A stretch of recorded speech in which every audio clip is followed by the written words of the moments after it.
తండేల్ సినిమాతో 100 కోట్ల gross hit అందుకున్నాడు నాగచైతన్య. ఈ సినిమా రిలీజ్ అయిన మొదటి వారానికి ఈ సినిమా 100 కోట్ల గ్రాస్ మార్కును దాటింది. ఇక ఈ సినిమా డిజిటల్ రైట్స్ ను ప్రముఖ ఓటీటీ సంస్థ నెట్ఫ్లిక్స్ దక్కించుకుంది. నాగచైతన్య కెరీర్ లోనే భారీ ధరకు తండేల్ డిజిటల్ రైట్స్ ను కొనుగోలు చేసినట్టు సమాచారం. థియేటర్స్ లో రిలీజ్ అయిన 4 వారాల తర్వాత మాత్రమే డిజిటల్ స్ట్రీమింగ్ చేసేలా ఒప్పందం చేశారట తండేల్ మేకర్స్. అందుకు తగ్గట్టుగా మార్చి 7 నుండి నెట్ఫ్లిక్స్ లో స్ట్రీమింగ్ కు వచ్చేసింది తండేల్. థియేటర్స్ లో మెప్పించిన తండేల్ ఓటీటీలో ఏ మేరకు మెప్పిస్తుందో చూడాలి.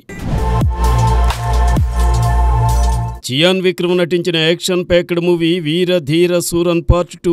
ఎస్యు అరుణ్ కుమార్ దర్శకత్వం వహించిన ఈ చిత్రంలో ఎస్జే సూర్య, సూరజ్ వెంజరాముడు, దుషారా విజయన్ వంటి నటులు ఉన్నారు. హెచ్ఆర్ పిక్చర్స్, రియా సిబు నిర్మించిన ఈ సినిమా ప్రమోషనల్ కంటెంట్ కి సూపర్ రెస్పాన్స్ వచ్చింది. ఇప్పుడు ఈ చిత్రం మార్చి 7, 2025న ప్రపంచవ్యాప్తంగా థియేటర్లలో విడుదలవుతుందని మేకర్స్ అఫీషియల్ గా ప్రకటించారు. తెలుగు ఎన్వీఆర్ సినిమాస్ ద్వారా ఈ సినిమా గ్రాండ్ గా విడుదల కానుంది. జీవి ప్రకాష్ కుమార్ సంగీతం అందించిన ఈ చిత్రానికి తేని సినిమాటోగ్రఫీ అందించారు.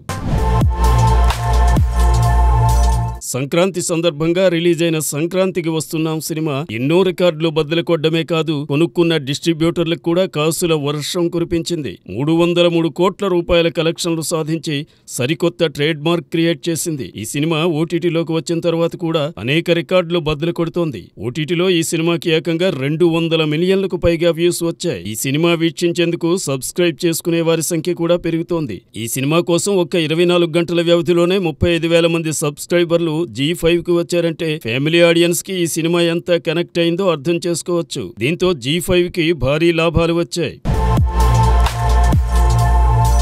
సంక్రాంతికి వస్తున్నాం లాంటి రీజనల్ ఇండస్ట్రీ హిట్ తర్వాత అనిల్ రావిపూడి మెగాస్టార్ చిరంజీవితో ప్రాజెక్ట్ సెట్ చేసుకోవడంతోనే ఒక రేంజ్ అంచనాలు ఏర్పడ్డాయి. అంచనాలు మించి ఉండేలా సినిమాని సిద్ధం చేసేందుకు అనిల్ ప్రణాళికలు సిద్ధం చేసుకుంటున్నారు. ఇప్పటికే అనిల్ రావిపూడి స్క్రిప్ట్ రెడీ చేశారు. డైలాగ్ వర్షన్ రాసేందుకు వైజాగ్ కూడా వెళ్ళింది అనిల్ అండ్ టీమ్. ఈ పూర్తి స్థాయి కామెడీ ఎంటర్టైనర్ గా ఒకప్పటి శంకర్ దాదా జిందాబాద్ లాంటి సినిమాలో ఉండే వింటేజ్ చిరుని దృష్టిలో పెట్టుకుని రాసుకున్న కథగా చెబుతున్నారు. ఈ సినిమాలో అసలైన వింటేజ్ చిరు ఈజ్ బ్యాక్ అని మాట్లాడుకునేలా ఉంటుందని ఇన్సైడ్ వర్గాల సమాచారం. ముఖ్యంగా చిరంజీవి క్యారెక్టర్ రాసుకున్న తీరు బాగా వర్కౌట్ అయిందని, దానికి తోడు కథ కూడా సెట్ అవడంతో ఈ సినిమా కూడా ఎన్నో సంచలనాలు క్రియేట్ చేయడం పక్కా అట.